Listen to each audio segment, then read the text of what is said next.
This video is going to be a film study look at the impact of Jahmyr Gibbs in the Lions' 24-6 win over the Colts in week 12, a game that increasingly the more film I watch just kind of reveals the depth of the roster on the offensive and defensive side. When a player gets hurt or has to leave the game because of injury, the next man up mentality is truly what the Detroit Lions seem to be about in 2024. Gibbs finished with 21 carries for 90 yards, certainly not his most impressive game from a yardage output standpoint. He did have 3 runs of 15 yards or more, 2 touchdowns, short touchdowns, in fact. One of them is very interesting, and I'm going to try to sell you or explain to you how the Lions are basically running the same play, same short yardage play, but just from a different setup, shotgun instead of split back sweep.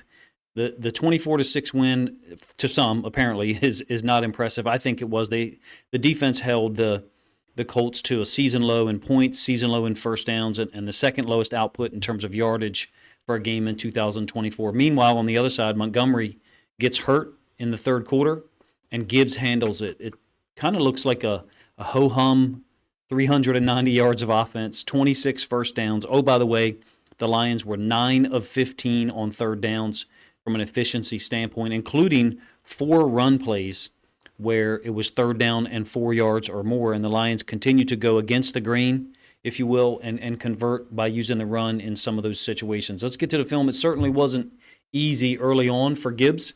He's tackled for a loss, I think, 3 times in the game yesterday. Early on, I felt like some of it was just missed blocks. So here they have Vaki and Gibbs on the field at the same time.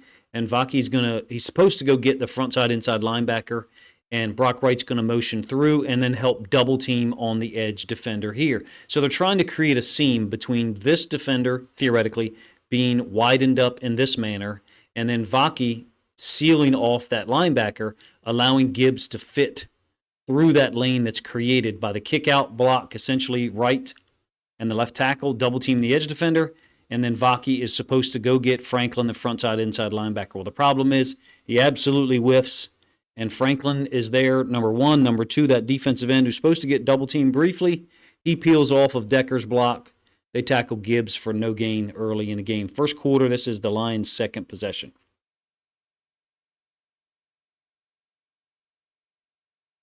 Second quarter's flipped over. Now the possessions took a long time in this game. And another situation where I think that guys on the front line just are not giving Gibbs and or Montgomery an opportunity to get much done. So you've got a combo block on the front side D tackle.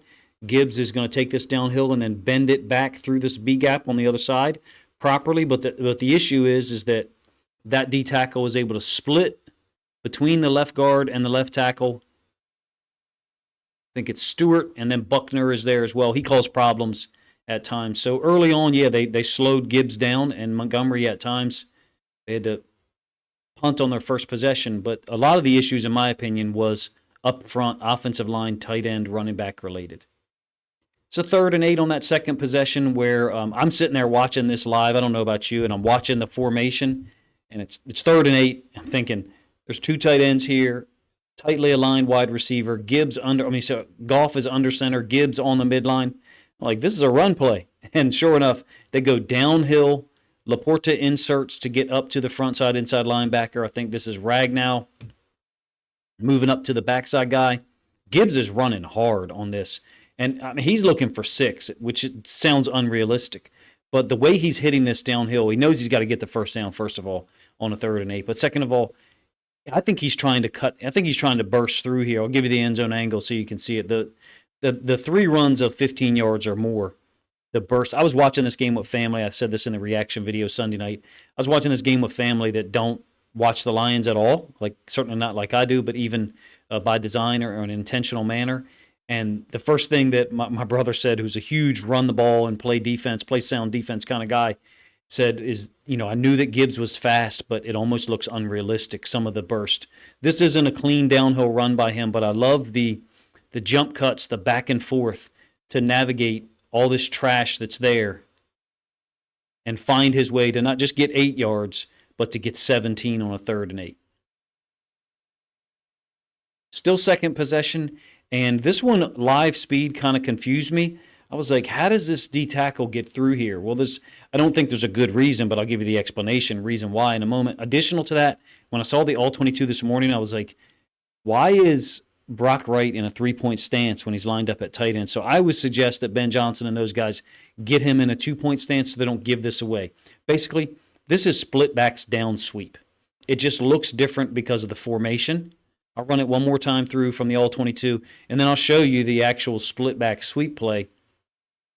And Brock Wright happens to be a little bit wider than he would if it was split backs. You may be like, Coach, this isn't split backs. They're in a shotgun. I agree. They're just giving you a different setup, a different formation to run the same concept. Essentially, Brock Wright's supposed to pin down or cut the front side D-end. Laporta is going to remain after the motion. He's supposed to go get the front side inside linebacker or the first, second level player inside of his alignment.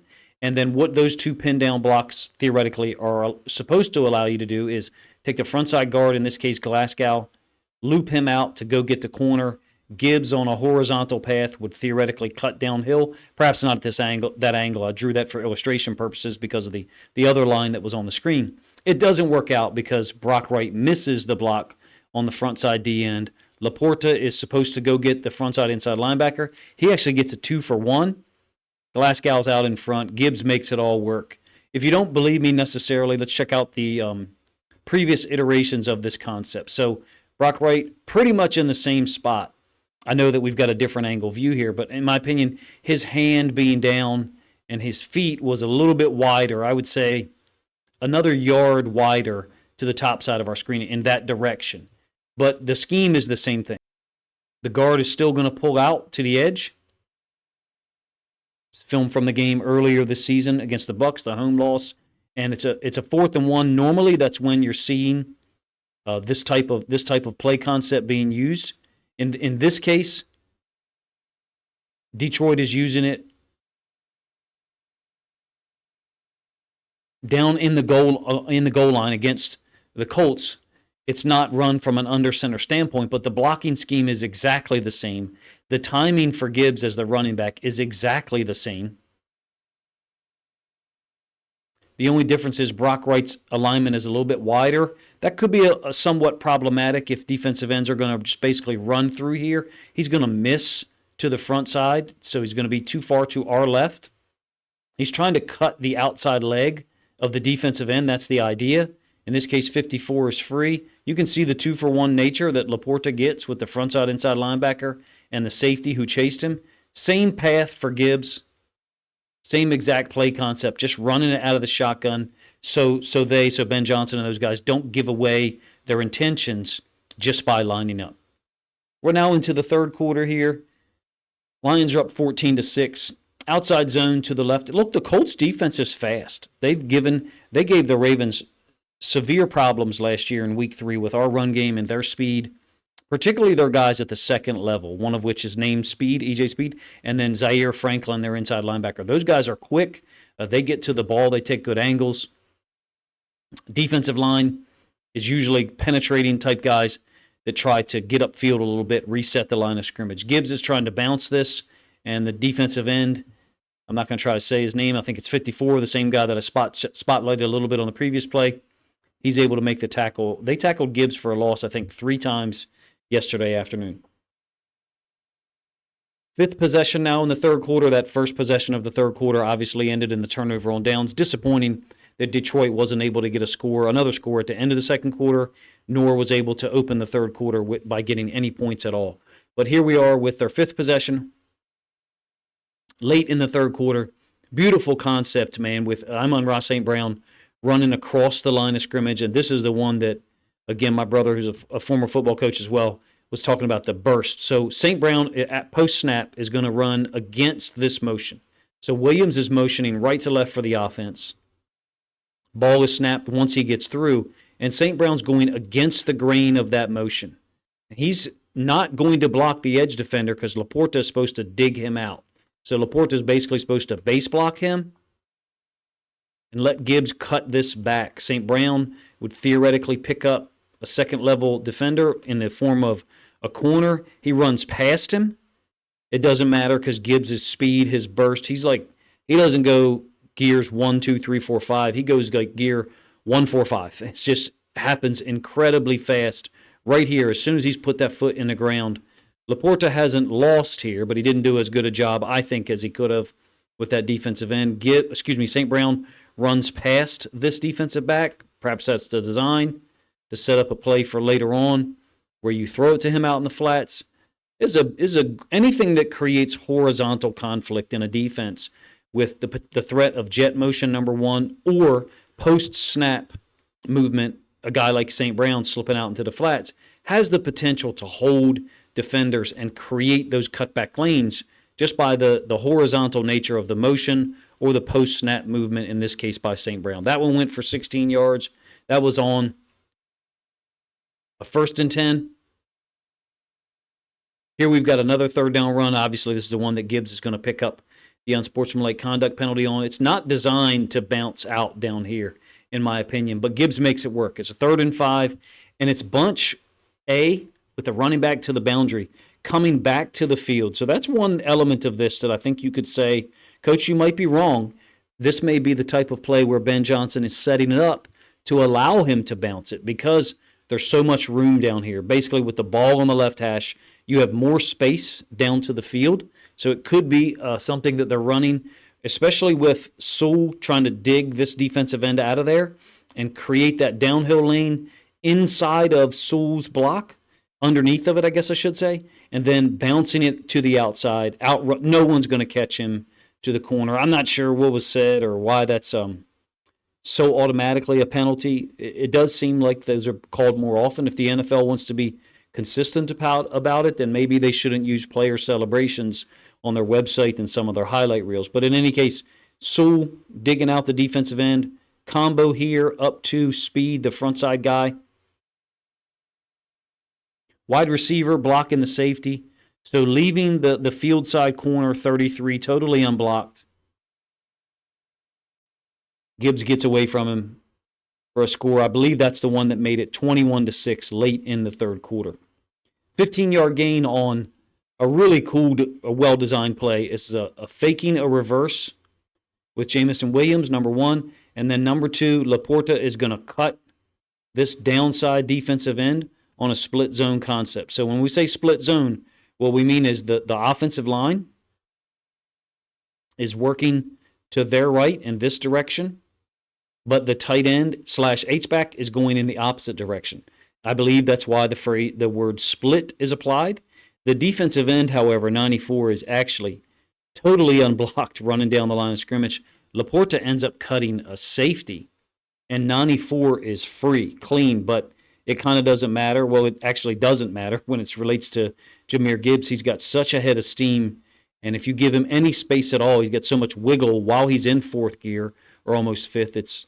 It's truly unique, if you ask me, that he can be at top speed or near to top speed, but make cuts downhill or little slalom runs to make people miss. In this case, things are stacked up somewhat here, and 94 is the defensive end who's completely unblocked. It just does not matter. He does touch Gibbs, but just barely. And again, I think Gibbs is trying to take this one to the house. He was running pissed off. A pissed off Jahmyr Gibbs, I think, is a good thing for this Lions team. And it's fortunate that they have two guys, Gibbs and Montgomery, because if one of them goes down, the other guy could just ride out the rest of the game and take you home. Gibbs can get those things accomplished just like Montgomery does. I didn't show one. I wanted to show one of the 3rd down runs by Montgomery. I'm not sure why that wasn't the last play here, so my apologies for that. Not the most impressive day for Gibbs from a yardage standpoint. I think the Colts defense deserves some credit here. They're fast. Gus Bradley plays a lot of zone, to my knowledge, and that was confirmed for me by watching the film this morning. They keep things in front, try to limit big plays, and force you as an offense to execute moving downfield 6, 8, 10-play drives, and some teams are not able to accomplish that task. The Detroit Lions are. They execute, they get things done, multiple concepts. I love the short yardage split backs play from under center, but Gibbs being on in the shotgun for that play against the Colts this week, there's only one way to top that, and that's to run the concept with Montgomery. Essentially, I have only seen them run that concept with Gibbs in the game. Now, with one caveat. Last year, they ran the play, handing it off to St. Brown against the Chargers on a 4th and 1. St. Brown actually ran the sweep path and converted it, if you recall. In any case, this is my video, my film study of Jahmyr Gibbs. 3 3 15-yard plus runs, 3 situations where he converts and or scores on third down runs of 4 yards or longer. If you think other Lions fans would appreciate this video and enjoy the plays in the order that I put them in, as well as my commentary, please consider grabbing a link to this video, sharing it out on social media to help this content have more reach. Tuesday morning, I intend to have a film study video out on DJ Reader, as well as a follow-up on Jack Campbell. Appreciate you guys' time.